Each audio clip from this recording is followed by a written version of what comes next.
మొగలాయిలు హిందువుల్ని పెట్టే కష్టాలు చూడలేక జిజియాబాయి తన కొడుకు శివాజీకి విలువిద్యలు నేర్పించి వీరుల కథలు చెప్పింది. తన కొడుకులో పౌరుషాన్ని రెచ్చగొట్టి వాళ్ల మీద తిరగబడేలా చేసింది. అప్పటి మొగలాయిల సేనాధిపతిగా అఫ్జల్ ఖాన్ అని ఉండేవాడు. వాడు పొడుగ్గా 7 అడుగులు ఎత్తున రాక్షసుల్లా ఉంటాడు. వాడు కూడా శివాజీని ఏం చేయలేకపోయాడు. అందుకని సంధికని పిలిచి కౌగిలించుకున్నట్టు నటించి వీపులో కత్తితో పొడిచాడు. అమ్మో, శివాజీ చచ్చిపోయాడా? లేదురా, శివాజీకి ఉక్కు కవచం ఉంది. ఇనుపగోళ్లతో అఫ్జల్ ఖాన్ గుండెని 2గా చీల్చేశాడు. అది చూసి జనం ఛత్రపతి ఛత్రపతి అని శివాజీని పొగిడారు. ఛత్రపతి అంటే ఏంటమ్మా? తన కోసం తను బతికేవాడు మనిషి, నలుగురు కోసం బతికేవాడు ఛత్రపతి.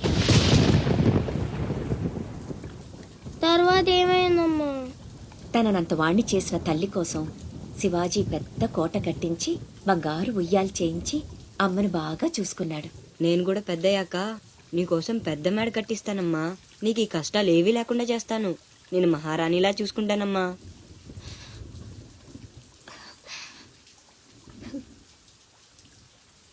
నువ్వు చాలా గొప్పవాడు అవుతావు నాన్న.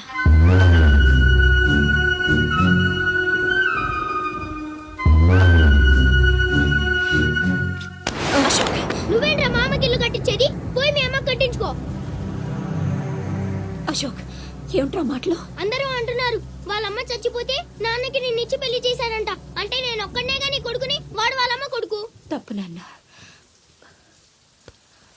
రామలక్ష్మణులు కూడా ఒక తల్లి బిడ్డలు కాదురా. అన్నదమ్ములంటే వాళ్ళ గురించే చెప్పుకుంటారు.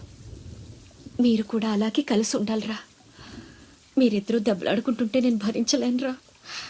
అది నాకు చావు కన్నా పెద్ద శిక్ష.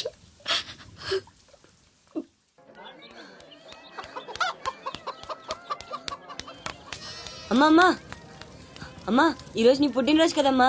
నీకు ఇష్టమని జంట మామిడి పళ్ళు తెచ్చాను.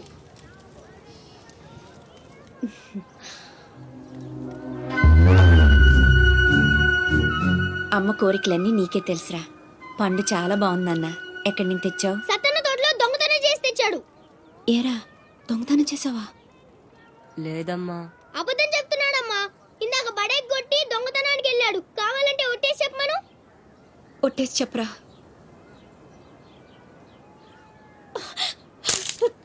దొంగతనం చేస్తావురా? నువ్వెంతో గొప్పడు అవుతావని ఊహించుకున్నాను. ఇదే నువ్వు చేసిన పని. ఇంకెప్పుడైనా చేస్తావా? చేస్తావా? చెప్పు. పోరా, నీ మొహం చూడాలంటే అసహ్యంగా ఉంది. ఇంకెప్పుడు నాకు కనిపించకపో.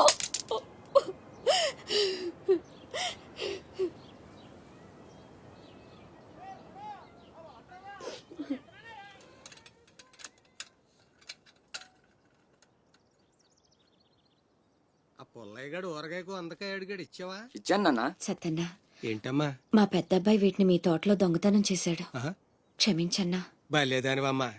ఇది నీకు ఇష్టమని అడిగాడు. దాందే ఉంది తీసుకెళ్ళరా అంటే నాకు ఒట్టినే వద్దు అని తోటలో సందటాల దాకా పనిచేసి మరీ తీసుకొచ్చాడమ్మా. ఇంకో 4 పట్టుకెళ్ళరా అంటే నేను మా తమ్ముళ్లాగా ఈ జంట మామిడి పళ్ళు అంటే మా అమ్మకి ఎంతో ఇష్టమని కోసుకెళ్ళాడత్త.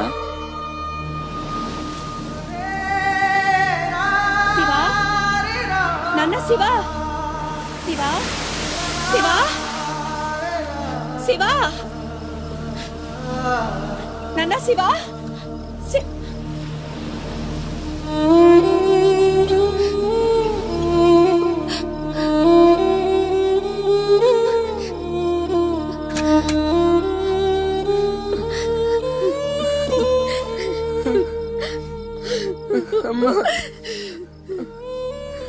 ఎందుకు నాన్న నిజం దాచావు?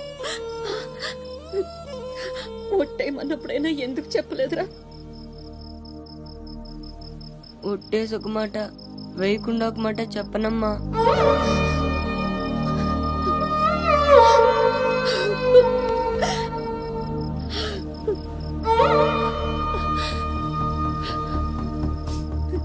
ఇంటికి వెళ్దాం పోదు నాన్న.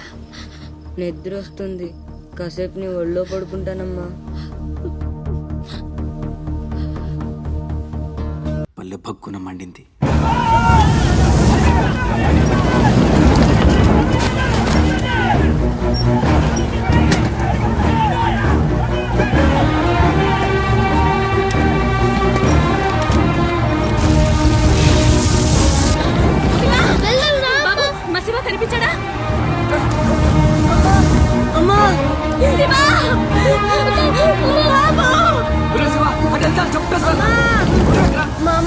కనిపించట్లేదన్నా. మీ అమ్మ తమ్ముడు ఏదో పడవ ఎక్కే ఉంటారా, నువ్వు ఎక్కరా.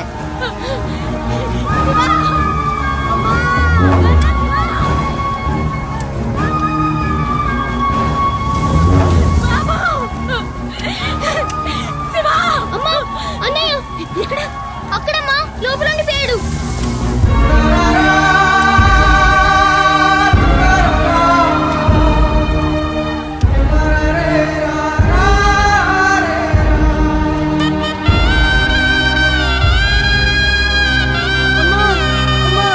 తమ్ముడు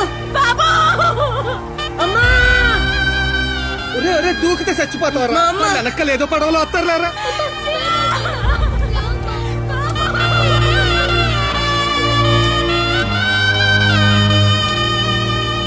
పడవలు వెళ్ళిపోతున్నాయి, రండమ్మా రండి, పట్టు వెళ్ళిపోదాం.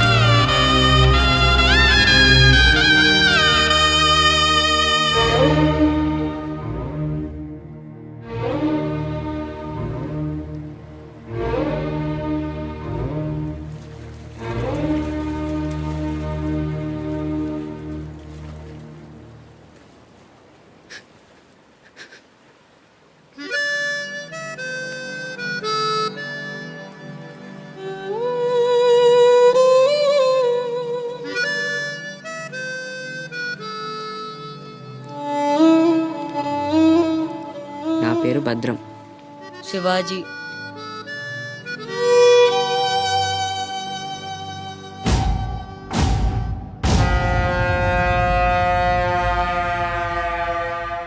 బాజీరావు గారు, వీళ్లతో కలిపి ఇప్పటి వరకు వెట్టి చాకిరీకి అదే మీరు చేరదీసిన కాంతిసీకుల సంఖ్య 3000కు పైమాటే.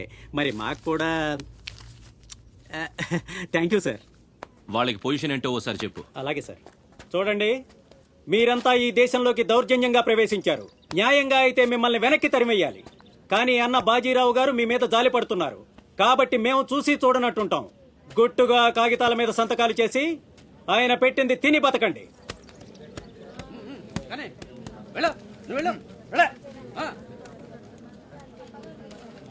తెల్ల కాగితాల మీద సంతకాలు ఏంటండి? ఇదంతా మోసం. మాకు తెలిసా మాత్రం మేము చదువుకున్నాం. ఇక్కడ కాకపోతే బయట ఎక్కడో పని చేసుకు బతుకుతాం. మేము సంతకాలు పెట్టమండి.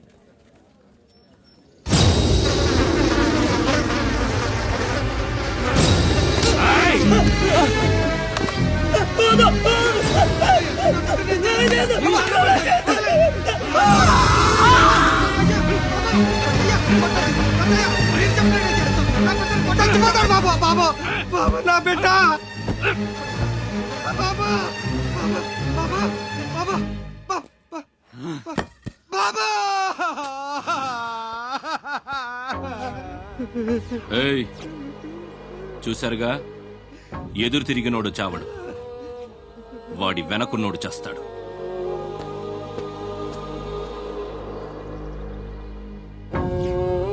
ఈ షిప్పులకి సరుకెత్తడం దించడం నా లీగల్ వ్యాపారం. దాని వెనక జరిగే చీకటి వ్యాపారం వేరే ఉంది. అదే నన్ను విశాఖపట్నానికి ఇంటర్లోడ్ని చేసింది. స్మగుల్డ్ గుడ్స్ ని షిప్పు ఒడ్డుకొచ్చాక దించడం కష్టం. అడ్డమైన గాడిదలందర్నీ మేపాలి. అందుకని షిప్పు సముద్రంలో ఉండగానే ఆ సరుకుని ఒడ్డుకు చేర్చాలి. అది మీరు చెయ్యాల్సిన పని. ఇల్లీగల్ వ్యాపారం కాబట్టి వేరే గ్రూపులు ఉంటాయి. సరుకు కోసం దాడులు జరుగుతాయి. అవతల వాళ్ళకి భయపడు, పోలీసులకి జడిసు సరుకక్కడ వదిలి రావద్దు. పొట్టి చేతులతో ఇక్కడికొస్తే అక్కడ మిగిలిన ప్రాణాలు ఇక్కడ.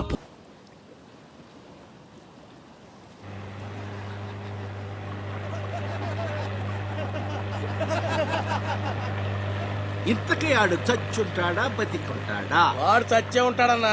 ఇంతసేపు ఎక్కడ బతుకుతాడన్నా?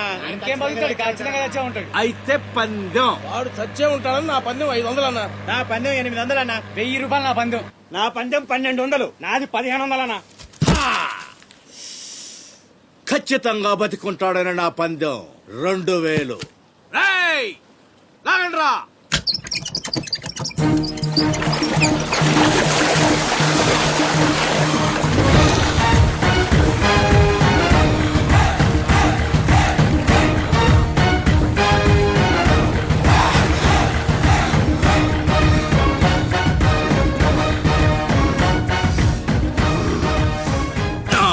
తెలుసురా ఆడు చావడని.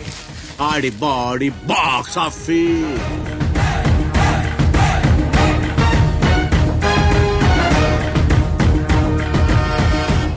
చిప్పులోంచి సరుకు దించారని తెలిసింది. మేమొచ్చేసరికి దాన్ని మాయం చేశాం. నడిసంద్రంలో అది ఎలా కుదిరింది?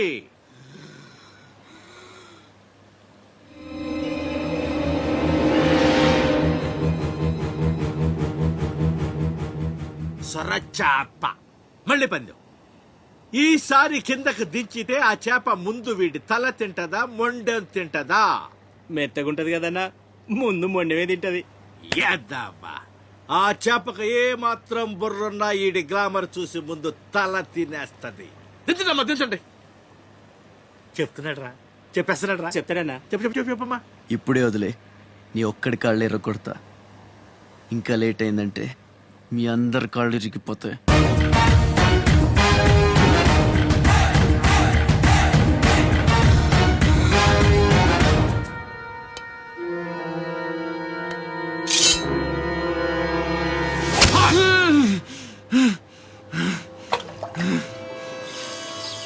నెత్తురు వాసన చూస్తే సొరకి పిచ్చెక్కిపోద్ది. హా, హా.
బాడీని చేప నవిలేస్తుంటే తాడు తేలిగ్గా రావాలి గాని ఎంత గుంజినా రాదేంట్రా.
భద్రంగా ఇంకేంసేపు మీటింగ్ చేయాలి